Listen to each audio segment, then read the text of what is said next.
You said, like, I fully understand, like, how this this interview is going to be. I mean, you warned me ahead of time. This interview is going to be bifurcating. People are going to love it, and some people are going to hate it. But dude, I so believe in the notion of looking at yourself, and if you are pathetic, owning it, right? And saying, because my thing is you can change it, right? Which you have proven in no uncertain terms. That's it. But if you don't admit it, you're never going to be on the path to changing it. Exactly. Walk us through, because this is one of those crazy stories. I can't imagine how you pulled this off. Your first ultra marathon, which you got into like really fast, and why you did it, because I think that's incredible. The first ultra marathon wasn't smart at all. So basically what happened was I was at military free fall school with Morgan Luttrell. Marcus Luttrell, if you guys don't know, was the lone survivor, the guy. He was in a bad op went bad. He was the only Navy SEAL that lived. Long story short, you got to get the book, read Lone Survivor, great story. Morgan is Marcus Luttrell's twin brother, and I was there with Marcus. So what happened was myself and Morgan were in free fall school. At the same exact time, Marcus was in the worst incident in SEAL history. So I knew that Marcus might be dead. He wasn't dead, everybody else was dead. So I actually brought Morgan, I actually told Morgan, hey man, your brother was in a bad incident. I don't know if he's alive, I don't know what's going on.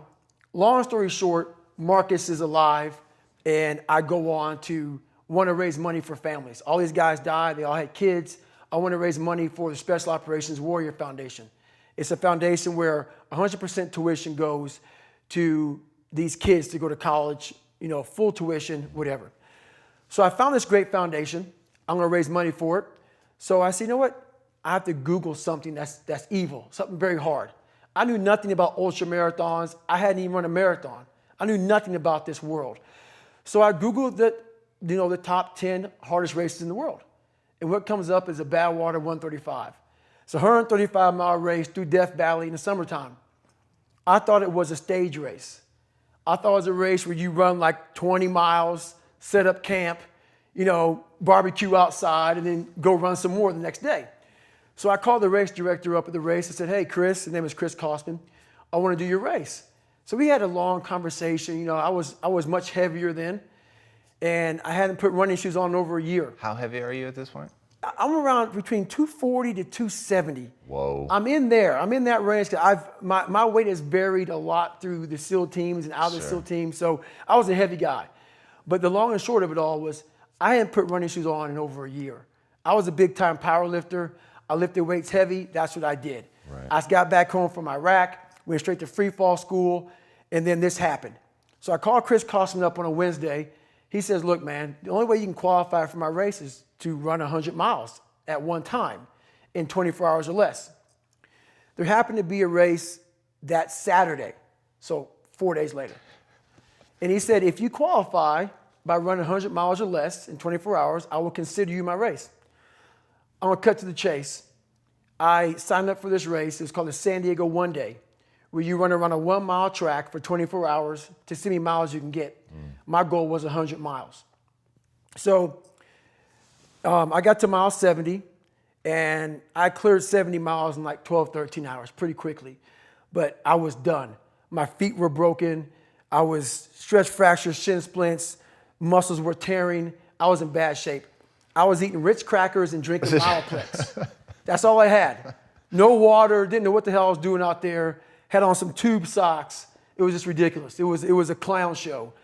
So I sat down at mile 70, and at this time I was married. And I look at my wife and I was like, I'm messed up bad. So I literally start to turn white. And when a black guy turns white, you're pretty fucked up. So here I am, I'm all fucked up in this chair. I'm at mile 70, I think I got 30 fucking miles to go. I'm jacked up. I gotta go to the bathroom, and the bathroom's like 20 feet from me. It's a porta potty. I can't get out of the fucking chair. So I'm peeing blood down my leg. Whoa. Pooping up my fucking back. And I got 30 miles to go.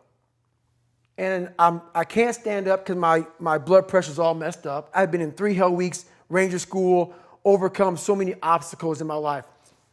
This last 30 miles of this race is when I realized a human being is not so human anymore. We have the ability to go in such a space if you're willing to suffer, and I mean suffer. Your brain and your body, once connected together, can do anything. And this 30 miles was the life-changing moment. I was out of it. I was in the worst pain in my entire life. I was, to me, on the brink of death. And I was able to chunk this 30 damn miles into small pieces. I was so driven, and I'm not gonna say motivated because motivation's crap. Motivation comes and goes. When you're driven, whatever's in front of you will get destroyed. So I sat in this chair and I was so driven to succeed in this race. And at this time, everybody goes, were you thinking about the guys that died? And I'm not gonna lie to you, I wasn't. This became a personal thing. This became me against this race, me against the kids that called me nigger, me against me. It just became something that I took so violently personal. And I broke this thing down into small pieces. I said, okay, I gotta get nutrition. I gotta be able to stand up before I can get off this curb and get off this chair and be able to go 30 miles. So I went through all these small steps and I was able to stand up. And then from standing up, I was literally walking around with my wife at the time, and she goes, you're not gonna make the time. She goes, you're walking like 30-some minute miles. I got to mile 81, and the second she said that I'm not gonna make the time, I ran the last 19 miles nonstop. And I can show you right now when we get done with this. Matter of fact, I'm gonna show you right now. This was years ago, and I had to put compression tape on my ankle. And so this was years ago. I had literally the size of $50. I had to get compression tape, and I taped up my ankles and I taped up my feet. And that's how I got through that race. Was it like a hematoma? I mean, what happened was, like my shins hurt so bad from having stretch fractures that the only way I could continue on was I taped it so I wasn't doing the flexor motion that activates your shins. So I taped my ankles and my shins up, and I got that because in my third hell week, they weren't gonna let me go back through train anymore. Right. So I literally went through all of BUDS, my last SEAL training, with stretch fractures and shin splints. And how I did it was I would tape my ankles all the way up to my calf every morning. So for the first hour, the pain was excruciating. But what would happen is my feet would go numb.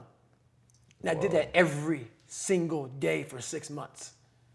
Whoa. And that's how I got through my third hell week, because I was so broken from the first two that the commander said, hey, the CEO said this is your last time we're sending you through. So that's how I got the idea to do that. So with the right, and people may listen to this and say, this guy is sadistic, he's crazy, no, if you know how I came up, you realize I was just a scared kid that found drive and passion to be something much better than what he thought he was. That's all it is.